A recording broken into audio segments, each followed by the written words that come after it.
నమస్తే. Welcome to red TV. So, ప్రస్తుతం అసెంబ్లీలో జరిగిన వివాదం గురించి చూసుకుంటే వైఎస్ జగన్‌తో సహా ఎమ్మెల్యేలు, ఎమ్మెల్సీలు వాకౌట్ చేశారు అని చెప్పి మనకొక వార్త అయితే వినిపిస్తుంది. అయితే ఎందుకు?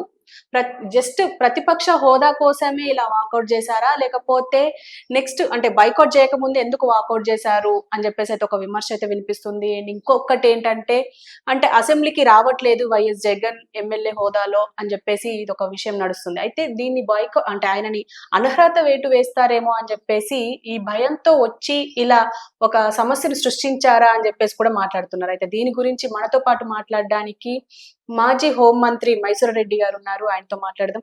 నమస్తే sir. Sir, YS Jaganmohan Reddy మాజీ ముఖ్యమంత్రి. కానీ ఇప్పుడు ఎమ్మెల్యే హోదాలో అసెంబ్లీకి రావట్లేదు అని చెప్పేసి చాలా విమర్శలున్నాయి. అయితే ఇవాళ వచ్చినట్టుగానే ఒక 10 నిమిషాల్లో ఒక గందరగోళం సృష్టించి, ఒక పక్క గవర్నర్‌ని కూడా ఆయన ప్రసంగాన్ని అడ్డుకుంటూ ఒక గందరగోళం అయితే సృష్టించారు. దీన్ని ఎలా చూడొచ్చంటారు సార్? 10 నిమిషాలుండి వాకౌట్ చేసేసారు అసెంబ్లీ నుంచి. ఇప్పుడు ఆయన గత సమావేశాలన్నీ బాయ్కాట్ చేసినామని చెప్పారు. బాయ్కాట్ చేసినారు. అవి 60 రోజులు అటెండ్ కాకపోతే గనక అనర్హత వేటు పడుతుంది, సభ్యత్వాలు పోతాయి.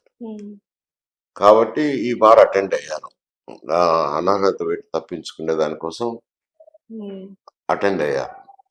అటెండ్ అయిన తర్వాత వాకౌట్ చేసిన దానికి కారణం ఏమని చూపించారంటే, స్పీకర్ స్పీచ్ మీద ఎవరైనా అడ్డుకుంటుంటారు, గవర్నర్ స్పీచ్ ఎవరైనా అడ్డుకుంటా అంటారు.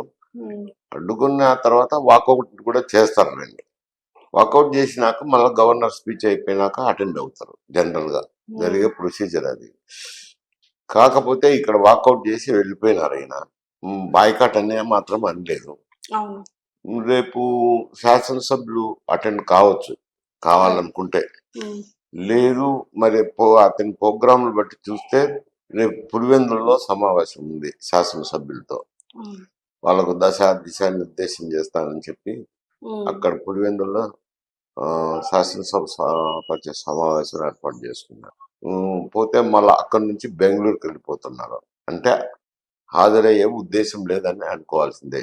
ఖచ్చితంగా మరి శాసనసభ్యులు హాజరవుతారా లేదా అనేది రేపైతే హాజరు కాలేరు.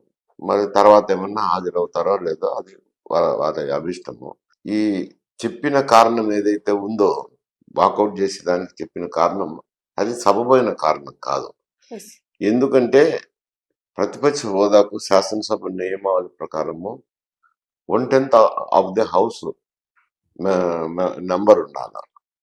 1/10 లేదు, ఆయనకు 11 సీట్లే ఉన్నాయి. కాబట్టి శాసనసభ పక్ష నాయకుడుగా, ప్రతిపక్ష శాసనసభ నాయకుడుగా ఎవరు కూడా నియమించలేరు.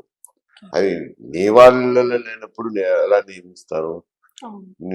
అటువంటిది పట్టుకొని నన్ను నియమించలేదు అని చెప్పుకోవటం అనేది కేవలం అసెంబ్లీ సమావేశాలు తప్పించుకునే దానికోసమే.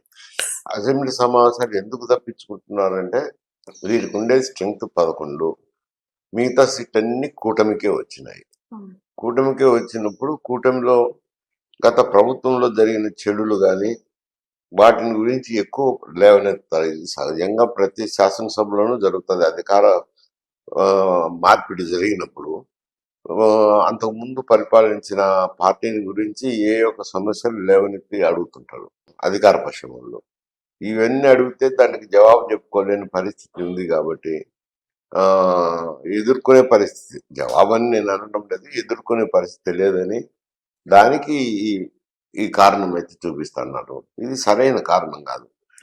ప్రజలు ఇచ్చిన తీర్పును అగౌరవపరచడమే. ప్రజలు 11 మంది శాసనసభ్యులను ఇచ్చినారని అంటే శాసనసభ ప్రతిపక్ష హోదా కూడా లేకుండా చేసినారు అని అంటే ఆయన పాలన పట్ల విసుగు చేసినట్లే.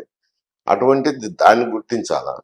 ఇప్పుడు మొన్న ఒక 2 విషయాల మీద ఆయన హంగామా సృష్టించారు.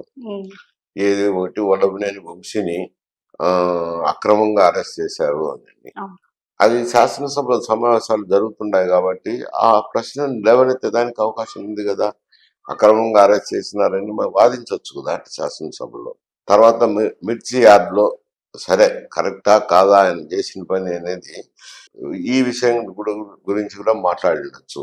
మద్దతు ధర ఆ, తక్కువ ఉంది అవును. అని చెప్పి మాట్లాడేదానికి అవకాశం ఉంది. అటు రైతుల పక్షాన మాట్లాడి ఉండొచ్చు, అటు పార్టీ నాయకుడి గట్ట జరిగినది గురించి కూడా అన్యాయం అని లేవనెత్తి మాట్లాడచ్చు.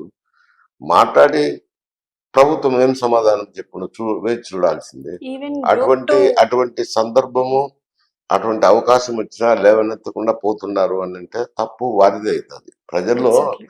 రాంగ్ మెసేజ్ పోతుంది. నేను ఎగ్జాక్ట్లీ. అనటం కాదు, ప్రజల్లో రాంగ్ మెసేజ్ పోతుంది. ఖచ్చితంగా. ఎందుకంటే ఇప్పుడు ఆల్రెడీ గ్రూప్ 2కి సంబంధించి ఒక ధర్నా అయితే చేస్తున్నారు విద్యార్థులు. దీన్ని కూడా అంటే లెక్క చేయకుండా అసలు ప్రతిపక్ష హోదాలో కావాలి అని అనుకున్నప్పుడు ఇలాంటి విషయాల మీద మాట్లాడకుండా డైరెక్ట్ వాళ్ళకి ప్రతిపక్ష హోదా కావాలి అని చెప్పేసి ఇలా గొడవ చేయడం వెనుక ఏముందంటారు అసలు ప్లాన్? అదే ప్లాన్ ఏం లేదు, ఎదుర్కొనే సత్తా లేకనే వెళ్ళిపోతున్నారు. ఎందుకంటే గ్రూప్ 2 అభ్యర్థులకు బయట అయితే మాట్లాడుతున్నారు కదా, గ్రూప్ 2 అభ్యర్థులకు తెలుగుదేశం పార్టీ అన్యాయం చేస్తుంది, కూటమి ప్రభుత్వం అన్యాయం చేస్తుంది అని చెప్పి మాట్లాడుతున్నారు. ఆ మాట్లాడే అంశాన్ని శాసనసభలో లేవనెత్తొచ్చు కదా, సరైన సమయం కదా. అదైనా కానీ ఏ సమస్య అయినా శాసనసభలో ప్రస్తావించేదానికి వారికి అవకాశం ఉంది. శాసనసభ ప్రతిపక్ష నాయకుడుగానే కాదు, మిగతా వివిధ రూపాల్లో నోటీసులు ఇచ్చి లేవనెత్తి వాళ్ళను ప్రభుత్వాన్ని ఇరుకుని పెట్టే విధంగా మాట్లాడచ్చు. అది చేయకుండా వెళ్ళిపోతున్నారంటే ఎదుర్కొనే సత్తా లేకనే పోతున్నారనే మెసేజ్ ప్రజలు లేకపోతుంది. సార్ కానీ మాకు టైము తక్కువగా ఇస్తున్నారు. మేము సమస్యలని ఎక్స్‌ప్లెయిన్ చేయలేకపోతున్నాము. మాకు ప్రతిపక్ష హోదా ఉంటేనే మేము మా సమస్యల్ని, ప్రజల సమస్యల్ని ముందు పెడతాము అని చెప్పేసి అంటున్నారు. దీని గురించి ఎట్లా అంటే మీరు మాట్లాడితే కదా ఇస్తారో లేదో తెలిసేది. మీరు మాట్లాడేది మాట్లాడకుండానే ఇన్ని రోజులు బాయ్కాట్ చేసినారు.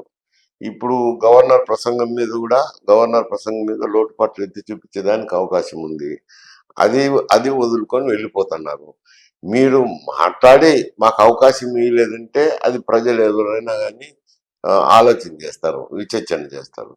మీరు మాట్లాడకుండానే మాకు సమయం కేటాయించలేదు, వెళ్ళిపోతాము, ప్రతిపక్ష హోదా ఇవ్వలేదు అని వాకౌట్ చేయడం రాంగ్ మెసేజే పోతుంది. అంటే ఓకే. నువ్వు వాళ్ళను శాసనసభలో వాళ్ళను ఎదుర్కోలేకపోయినారు అనేది వస్తుంది, అంటే పారిపోయినారని అర్థం వస్తుంది ఒక రకంగా. అంటే ఇప్పుడు తెలంగాణ మాజీ ముఖ్యమంత్రి కేసీఆర్ కూడా అసెంబ్లీకి వెళ్ళడం లేదు. సో దాని వల్ల అంటే అది ఏమైనా ఇన్‌ఫ్లూయెన్స్ వైఎస్ జగన్ మీద ఉంది అంటారా?